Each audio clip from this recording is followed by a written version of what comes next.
Kung nakita mo yung hollow block na wire na yan, dahan-dahan mo nang titigan. Huwag na huwag mong bubunutin. Pero kung nabunot mo na, huwag na huwag mo ibabalik. Kasi sasabog. So yun, good day mga kapisob. Nagdatingan na nga yung mga parts, so mga pyesa na kakailanganin natin. Kasi may nagpa-build ulit sa akin, nagdagdag siya. Dati kasi kumuha siya ng 4 units na Ryzen 5 5600G yung processor. Nagdagdag ulit siya kasi daw sobrang lakas doon. Di na talaga mabakante. So yun, i-build ulit natin siya ng dalawang set ng ganun. Yun ulit yung gamit natin, cyborg casing, color white. Setong MSI B450A Pro Max 2 na Mobo. Keyboard A4 Tech. Sa Ryzen 5 5600G na pan. Saka yung magandang klase nating headset, yung Leco. Yan. Saka ito pala ang PSU natin. PSU. Acer. Modular na yan, no? Sandito rin pala yung mga ano natin. RAM. Memory RAM na HyperX Fury. 3200 mHz, siyempre. Dalawang stick yan. Balik 16 GB. NVMe. 512 GB. Saka yung processor natin, no? Na Ryzen 5 5600G. Saka itong mobo natin. Yan. Sariwang sariwa pa. Yan. Kaya siya may thermal paste na kasi pinapatest ko muna yung bago dalhin dito para sigurado talaga, no? So yun, assemble na natin to. So yun, proceed na tayo dito sa pag-build na ito, no? Binuksan ko na yung box ng casing ng cyborg. So ito na yung mga kailangan natin. Itong pan ng processor, tapos nandito na sa loob yung pinasok ko na dito. Yan. Yung memory RAM, saka NVMe, processor, saka Mobo, saka itong PSU. So yan, start na natin buuin.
Ayun na nga, no, natapos na natin i-build tong PC na to. Tapos nalagyan na natin ng mga kailangan niya. OS, drivers, saka games.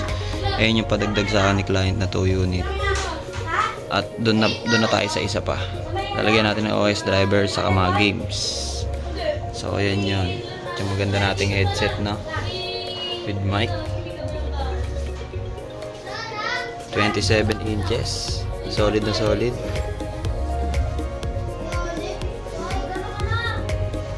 So yun, tara. So yun, dito na tayo sa isa, no? Kakabuild pa lang niya, kakalagay pa lang ng mga parts niya.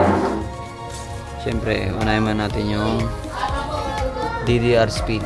Kasi naka 3200 mAh ito, yung RAM niya. 16 GB. Palitan natin, lagyan natin sa yan. Save. Bago ang lahat, kakabitan natin itong bootable natin OS na flash drive. Palitan natin. Sabay save. Install na natin siya ng OS, tapos sunod na natin yung mga drivers. Update muna pala natin yung Windows update niya sa OS. Tapos lagyan na natin ng mga software na kailangan sa games. Yan siya kaganda, no? Solid na solid. NVMe. Pinisa natin, tapos na. Pan-deliver na siya bukas.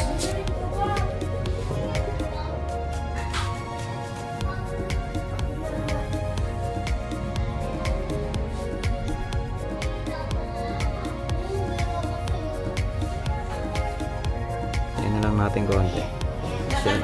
Setup na lang tayo ng ating OS.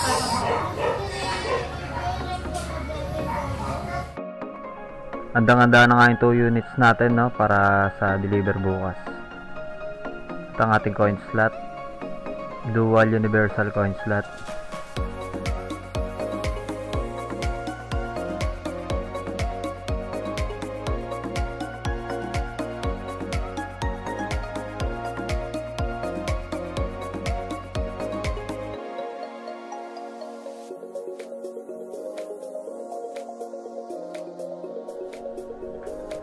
At ibababa na nga natin yung 2 units.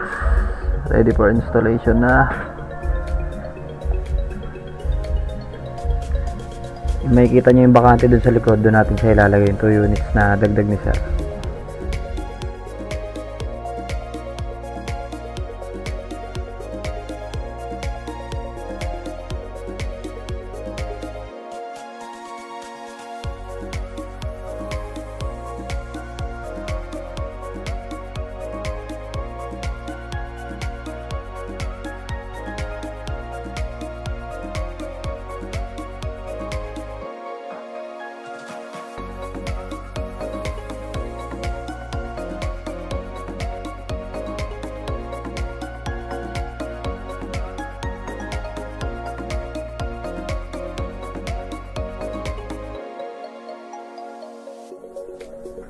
So yun, sana nagustuhan nyo po ulit yung video natin. Huwag nyo po ulit kalimutang mag-subscribe sa aking channel. Comment lang din po kayo kung may mga katanungan kayo. Gusto magpa-build o magpa-install ng auto shutdown B9. O kung gusto nyo rin magpa-guide. Yun lang po, maraming salamat.